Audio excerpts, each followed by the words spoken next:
Emmanuel Fernandez from Group of Unified European Left.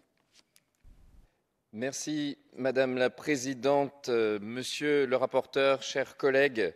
Le sujet qui nous réunit à cet instant est au cœur de la raison d'être de notre Assemblée et de l'engagement de la très grande majorité d'entre nous. Il s'agit tout simplement de garantir la liberté d'expression et d'assemblée des personnes LGBTQIA+ en Europe et dans nos États membres. Il s'agit tout simplement de faire respecter deux articles fondamentaux de la Convention européenne de sauvegarde des droits de l'homme et des libertés fondamentales, son article 10 pour la liberté d'expression et son article 11 pour la liberté de réunion. Or, et nous le savons que trop bien, ces libertés sont régulièrement violées dans plusieurs États membres et plus fréquemment encore quand il s'agit de personnes LGBTQIA+. Le rapport qui nous est présenté le montre bien et mon groupe de la gauche unitaire le soutient avec force. Et nous remercions le rapporteur Christophe Lacroix pour ses travaux essentiels et d'une grande acuité. Oui, les droits des minorités sont plus régulièrement bafoués, les libertés des personnes LGBT plus durement attaquées que pour le reste de la population. Pourtant, les droits sont les mêmes pour toutes et tous et ils ne sauraient être empêchés au prétexte fallacieux de sécurité publique, comme c'est trop souvent le cas. La jurisprudence de la CEDH est à ce titre très claire.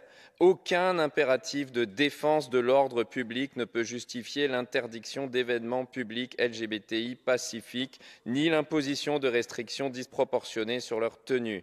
Et s'il y a des menaces qui pèsent sur les assemblées où se réunissent les personnes LGBTQIA+, alors ces menaces doivent être taries par le déploiement de forces de sécurité pour protéger les participantes et les participants à ces réunions ou ces manifestations. Chers collègues, les valeurs de nos sociétés se mesurent à notre respect des libertés et des droits des plus opprimés. Chaque jour, des personnes, en raison de leur genre ou de leur orientation sexuelle ou des deux, sont harcelées, frappées, violentées, assassinées.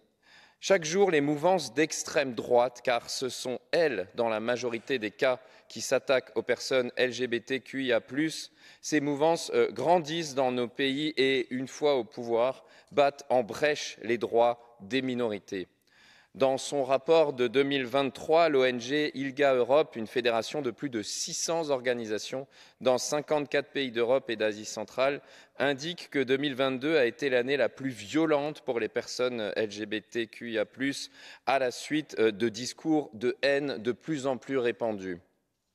Alors face à cela, nous devons nous indigner, nous devons nous lever et nous devons agir. Face à cela, notre Assemblée doit garantir le respect des droits humains et spécifiquement des personnes LGBT. C'est notre devoir, c'est notre raison d'être.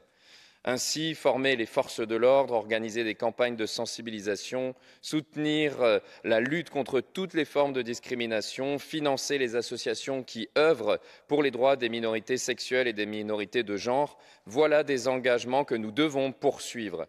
Les libertés d'expression et de réunion sont fondamentales pour toutes et tous, sans exception, sans préjugés, sans concession. Je vous remercie.